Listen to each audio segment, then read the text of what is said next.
Let's talk ads.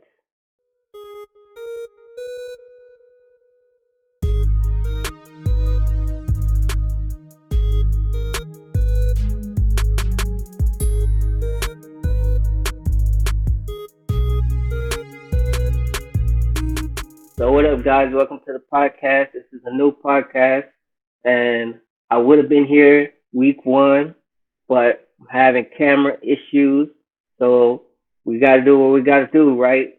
Had to go with the webcam. Hopefully, y'all can see me all crisp and clear, and you know what we're doing. We're talking ag, we're talking football. If you're a college football fan like I am, if you're an Aggie football fan like I am, then you want to tune into this podcast, okay? We're going to talk about the latest game between Texas A&M and the Florida Gators. What went down? What did I see? What did I like? And yeah, we're gonna see where it goes, right? So first of all, thing I want to talk about um, the Aggies. If you did not see that game, the Aggies did win that game with a field goal winning kick by Seth Small, and the score was 41 to 38. 41 to 38. Texas A&M gets its first victory over a top five team in the Jimbo Fisher era, and we've been waiting on this. I had the feeling that this would be the game to do it. I knew that we had to make that split, either beating Alabama or beating Florida in order to have the expectations that we wanted for the season. And we did that. We got that win. We can put that behind us now. But before we put it all the way behind us, let's take a little review about what I saw in the game. First of all, let's talk about the O line. How about that O line, guys? How about that turnaround in the O line? Last season, the O line was our by far our weakest unit on the team, especially at the tackle position. We gave up too many sacks last year because of getting beaten by speed rushers on the edges. This year, we see a much more cohesive, much more uh, solid unit here, and they're a veteran unit. And we thought maybe after that first game against Vanderbilt that we were going to have the same issues this year because we gave up a sack to Vandy, who was the worst of the worst teams in the SEC last season. But actually, it turned out that we kind of held our own so far. 3 games in, we played the number two team in Alabama and didn't give up not one sack. That's pretty amazing, man. And that's when I could say, like, yeah, we're solidified. When you can go into an Alabama game and not give up a sack, we still had pressures, but we're playing a lot smarter. We're playing a lot harder. Um, excuse me, guys. I promise I don't have COVID. We're playing a lot smarter. We're playing a lot harder, and we have made a big stride in the running game. You can see from the Florida game that we've opened up so many gashing holes in the defense. I mean, I'm loving it. I'm really loving it. I'm loving what I'm seeing from that O line.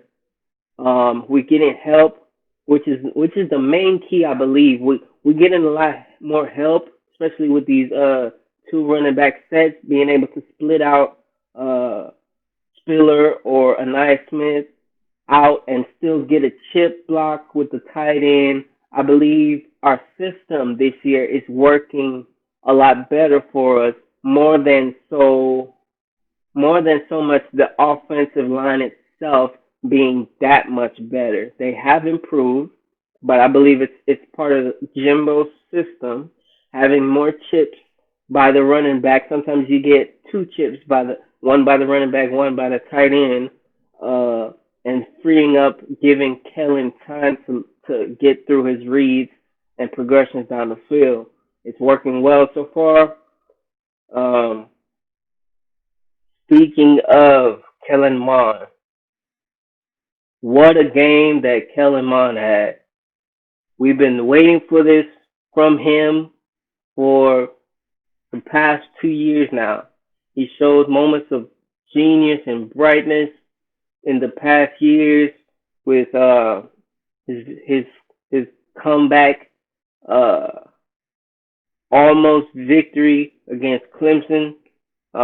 We've seen him do great things against Kentucky, who was a ranked team. We've seen him come close uh, to winning uh, in regular play against LSU, but having to go into overtime because of some fumbles and whatnot, and still coming away with that LSU win.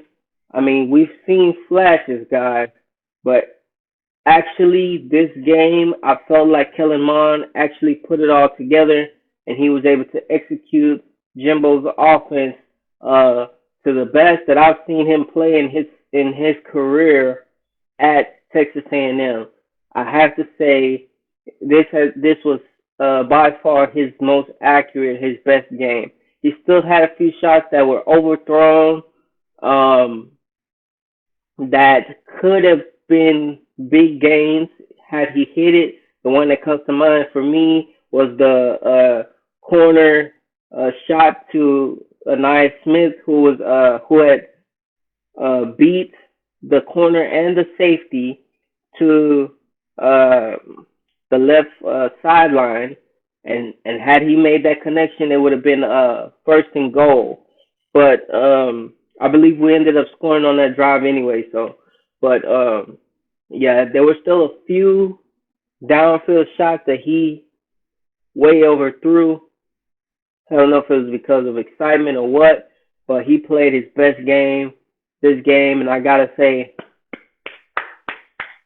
round of applause for Kellen Mond, because I know a lot of people wanted him out of here. You know what I'm saying? And I gotta say, he showed something. If he can keep it up, if he can keep away from the silly interceptions and silly fumbles, if he can keep away from the standing around in the pocket too long, if he can throw his balls away, live to see another down, we can have a really good offense. I feel like he's getting in the rhythm. We can really move on some teams this year, and he even used his legs on a couple on a couple running back options and all types of things like that. It was a great performance by Kellen Mond. Um, as far as receivers stepped up big in this game against Florida. I saw a lot of receivers getting separation that we did not see in the Alabama game nor in the Vanderbilt game. So it was great to see. It was a good sight to see that separation that they were creating and sitting in pockets. They were beating Florida over the top when they were in man. They were sitting in pockets when they were in zone. We were just carving them up uh, as a receiving core. And I mean, Caleb Chapman, what a game by that young man. I mean, coming up big. I've been hearing, talks about him in training camp for the last 2 years, and he's only been heard of but not seen. And this year we finally see him coming in to his own. Unfortunately, we've heard that he has suffered an injury that may keep him out for the season. Just when he makes his big debut, big, breakout game, he comes down on that last touchdown that he made, and he has an injury. So, what are we gonna do uh, for the deep threat going forward in the season? If you are a Texas A&M fan, let me know in the comments. What do you think is going to happen to the deep threat going forward now that Caleb Chapman has gone down with an injury? Let me know, guys. What do you think? Who's gonna step up? Who's gonna fill that position? Or are we gonna see more Anaya Smith being rolled out into that slot position? What do you guys think? Let me know. All right. So next we got the running back. Speaking of Isaiah Spiller and Anaya Smith. What a great game they had. Isaiah Spiller hitting those big holes that his O line opened up for him, running through tackles, breaking tackles, bouncing off guys. That's what we saw from Travion his last year before he decided to forego his senior season and go to the NFL. We saw him breaking off tackles. We saw him bouncing off, and every time he gets tackled, uh, land forward and pick up those extra yards. And we're now seeing that from Isaiah Spiller this year, something we didn't see much last year. Last year, he was very unsure about hitting the holes. He was very uh, nervous about wanting to go between those big D tackles. He always wanted to bounce it outside if it wasn't, there immediately. This year we see a whole different mentality. He's more physical, and especially even Nia Smith, who is a smaller back. We see him taking on uh, blitzers. We see him picking up uh, linebackers and safeties and even chipping on some D tackles. He's running hard and not going down at first contact. I'm loving the physicality that I'm seeing out of our offense. Um, it's a great sign, and that's the way we need to play in the SEC because we in the best conference. So why would we not, be physical like the rest of the conference? Um, Going to the defensive side of the ball, we had the defensive line who played a solid game. They played a pretty consistent to my in my view. I felt like we got pressure on the quarterback. We did not get that many sacks. I can only recall maybe one sack, um, and that was a sack by Bobby Brown. There may have been two. I'm not sure if Michael Clemens got a sack or not, but I can only recall the sack by Bobby Brown. And we did get pressures and things like that, but we did not we didn't impose our will as far as uh, pass rush. Like I felt that could have improved. I felt that could have been better. It would have probably helped our DBs out from getting beat on some of those shots deep. And yeah, it could have been better, but it was a solid. I'd give it a B plus if I had to give it a grade. The linebackers played. I felt like the linebackers played okay as well.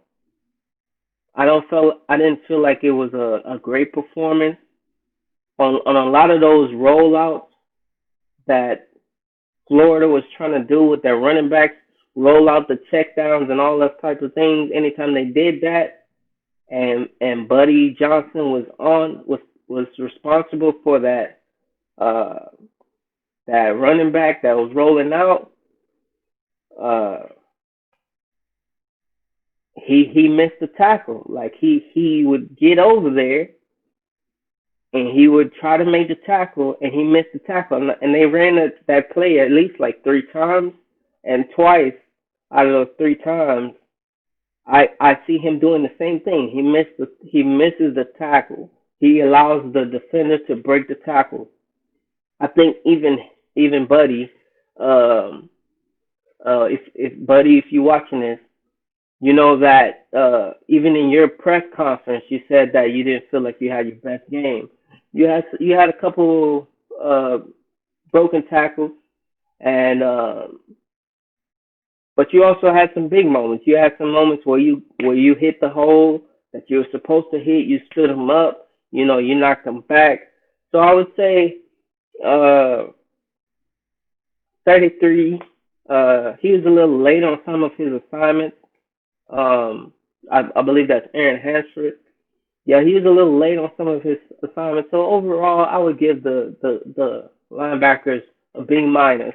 I give the D line a B plus, and then as far as the DBs, uh, it's kind of hard there. Like I felt like there was a lot of open guys, a lot of getting beat deep um, in some one-on-one situations.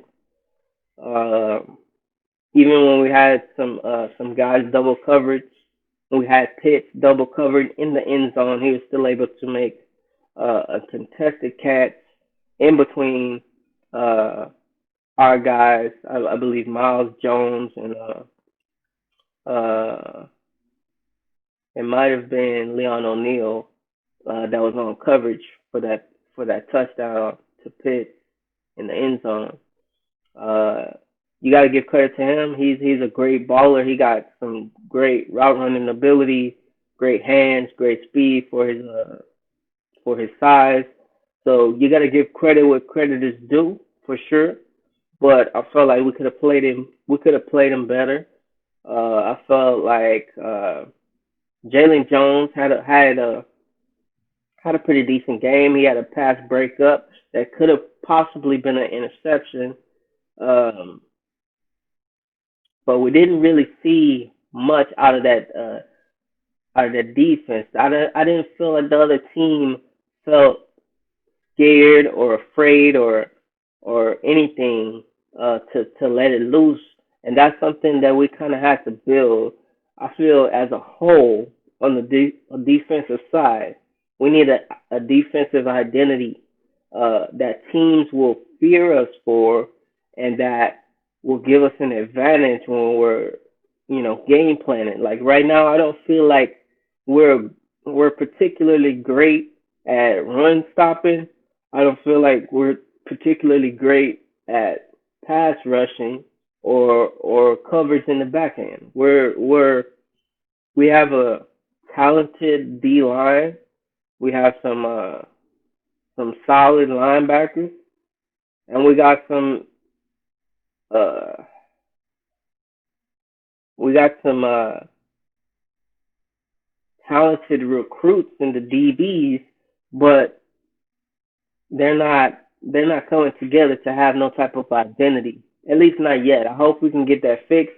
I believe that Michael Elko is a great defensive coordinator, but I don't see us being put into positions to really make teams fear us. Like we need to have that identity, like the offense just found in this game of being that power run type team. We need an identity where we're either great at stopping the run and we force teams into throwing the ball, or we're gonna be uh, locked down in the secondary and make teams try to run on us. Right now, we don't have either one of those. So that's something I'll be looking for going forward.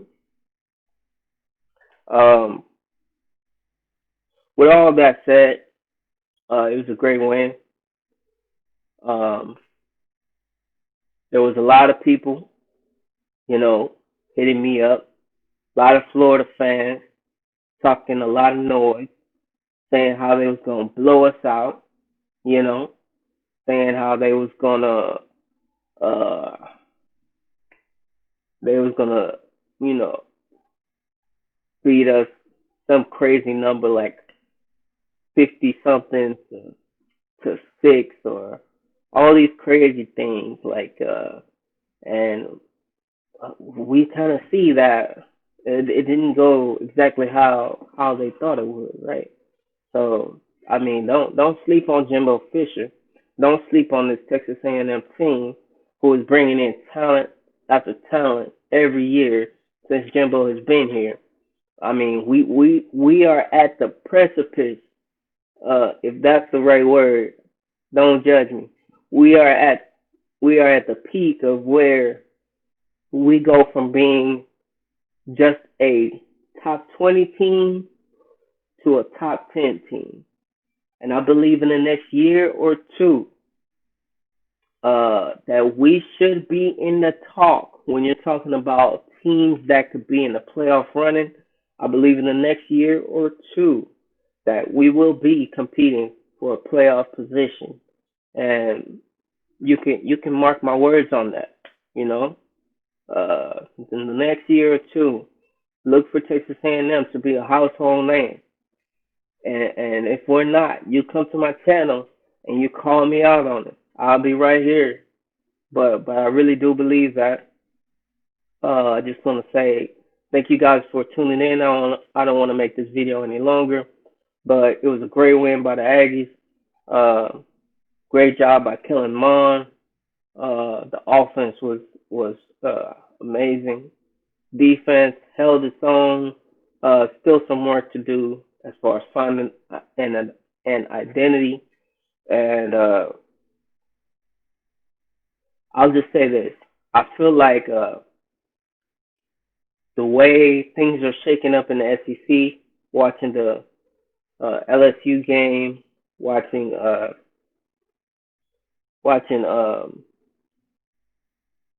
Ole Miss game, watching Mississippi State. Uh, I feel like we finna run the rest of the schedule. I'm gonna be honest with you. I feel like we finna run the rest of the schedule. I don't see nobody else that's competing uh, with us wire to wire the rest of the schedule. We should go undefeated the rest of the year. Now, I'm not saying it's going to be easy. I'm not saying we're going to be blowing teams out left and right. There is going to be some competition. This is the SEC. I feel like there's going to be some competition with Ole Miss, who has a very powerful offense. They just put up uh, some 48, 50 points on Alabama, something we couldn't do. So I feel like we're going to get some competition um, from Ole Miss. I feel like LSU's offense should have it together somewhat by the time we play them, which is around the end of the year. I feel like Auburn is always a difficult challenge for us. Arkansas has improved a lot defensively, and for some odd reason, we always play them close. If you're an Aggie fan, you know we always play them close for some odd reason. I feel like it's going to be the same this year, and we're going to pull away late. Uh, but I don't see us losing another game. Uh, and and hopefully we can stay injury free the rest of the season. Hopefully we can get some of those young guys in to help us out. And and yeah, we'll see where the season leads us. It's a crazy season. We got 10 SEC games. Our schedule has now become more difficult than what it was before the pandemic. And I gotta be honest. I'm not complaining. I'm not complaining because I see a lot of opportunities. I see a lot of matchups that we probably wouldn't have seen hadn't it been for COVID. So we really, as football fans, we really are getting spoiled right now with all these top 25 matchups, especially so early in the season. It's really been a treat to watch, and I'll be posting, be looking out for my next video talking about Mississippi State. We're gonna break them down, my predictions, and a little bit more on what I think is gonna happen for that game. Thank you guys for tuning in.